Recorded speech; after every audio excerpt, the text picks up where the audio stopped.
Destiny knows that he is visibly shaking. You can see it. Look at the chair. It shows vibrations. Look at his arms. This shows that beneath his rationalization, his subconscious knows that something is off. You can feel it in your words when you're not on firm footing. When I heard that there was an assassination attempt on Donald Trump, I was in the car with my mom, who is someone who deeply loathes Trump. I was able to hook up my phone and go to a YouTube live stream. We saw the visuals, and her response was deeply human. It was shock and sadness. And I was looking at the responses of people online. The dude, the firefighter guy, Trump, the people that support him. I just want you to know, okay, just in case you're confused or it seems like I'm, you don't, whatever. If one of you were in the crowd and you're a conservative fan of mine and you end up, getting blown away or whatever the fuck, I'm making fun of you the next day on Twitter. I am. The strategy that Destiny implements, it's highly effective because he will take an acorn of truth. In this case, in recent days, he's been using January 6th. Very good question. Do you think January 6th, do you think J6 was a false flag?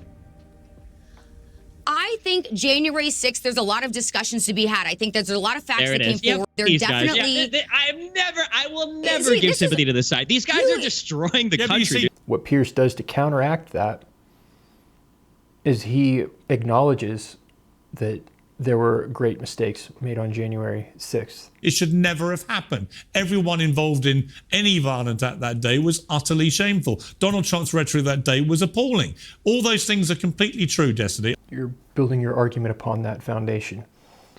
Okay, but are you saying that an assassination on a former president and a leading candidate of one of the two parties, is that not also an attack on democracy? Given you are so determined to protect the integrity of democracy, you would find it absolutely outrageous that someone has tried to assassinate a president, right? Piers does not let him get away from the question. Destiny is very good at this. He's very elusive, and he tries to pivot. Piers brings him back. I'm not going to get on my knees and beg for forgiveness or show sympathy to conservatives. I'm not asking for that. I'm asking you to condemn what happened as an egregious attack on democracy. Can you do that? No, I won't. No, I won't. You can't do that. Then you compound losing logical credibility with just the morality of what he's saying. Do you not understand that to most decent Americans and to decent people around the world, that is incredibly offensive and makes you look like a two-faced hypocrite? Piers structures this highly effectively. Do you condemn the shooter shooting Donald Trump? No. Not here, not on this program, not in front of these people. Which neutralizes it. I can see despicable behavior on all sides, and I'm happy to call it out when I see it. You, however, want to present yourself as this great kind of standard bearer of decency, who sees outrageous behavior on the right time and again and is incensed by this disgusting, inhumane behavior. And yet time and again, since the attempted assassination of Donald Trump, you have displayed exactly the same kind of inhumane behavior. What Destiny does is he takes an acorn of truth.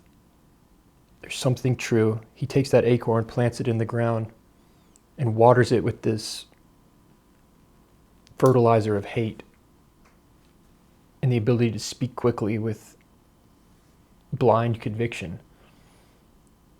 And when you take an acorn of truth with the fertilizer of hate, that's a potent mixture. We've seen this throughout history that causes that acorn to just grow into a tree. It's similar to how the best lies are partially true. They have to be effective lies built around a kernel of truth. But you can never lose sight of that kernel and allow that to make you feel justified in where that argument can take you. It's a foolish game to play. This is what hate does. It turns you into the very thing that you think you are fighting.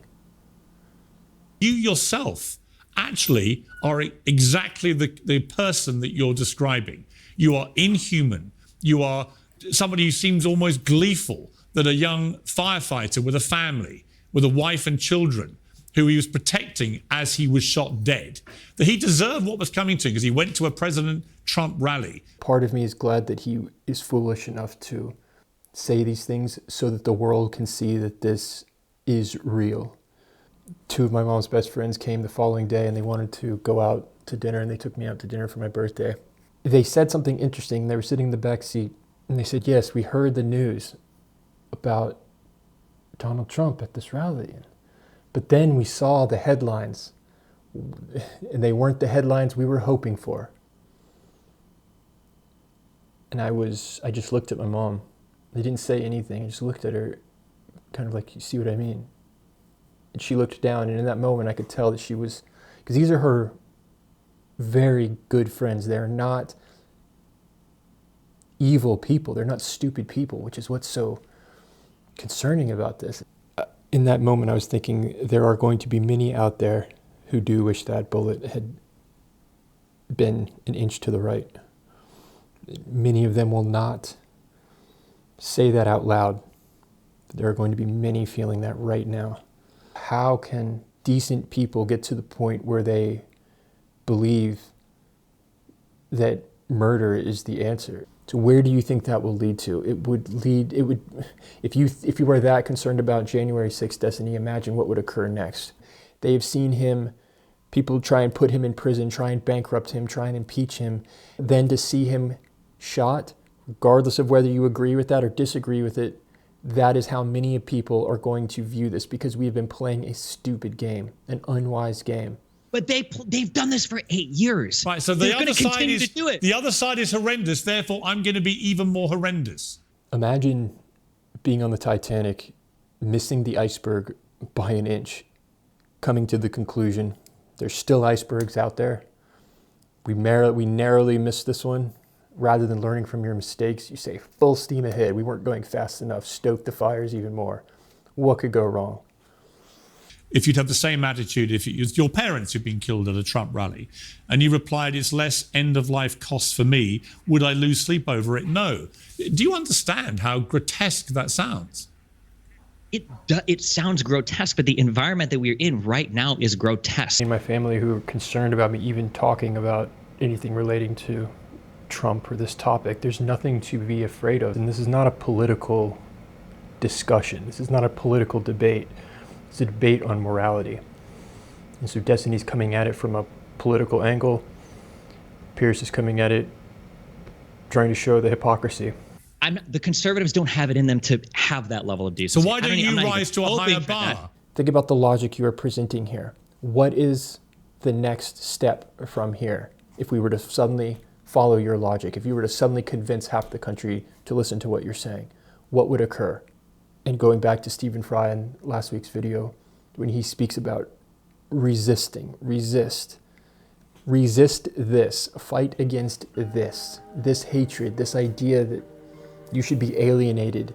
Perhaps it's a mother who cares deeply about the flow of drugs across the border. Perhaps she lost a child to drugs. Perhaps it's a farmer who is struggling to put food on the table and does not know what to do given government regulations in their state. Everyone has the right to care about what is most meaningful to them. That does not warrant this kind of divide and hatred.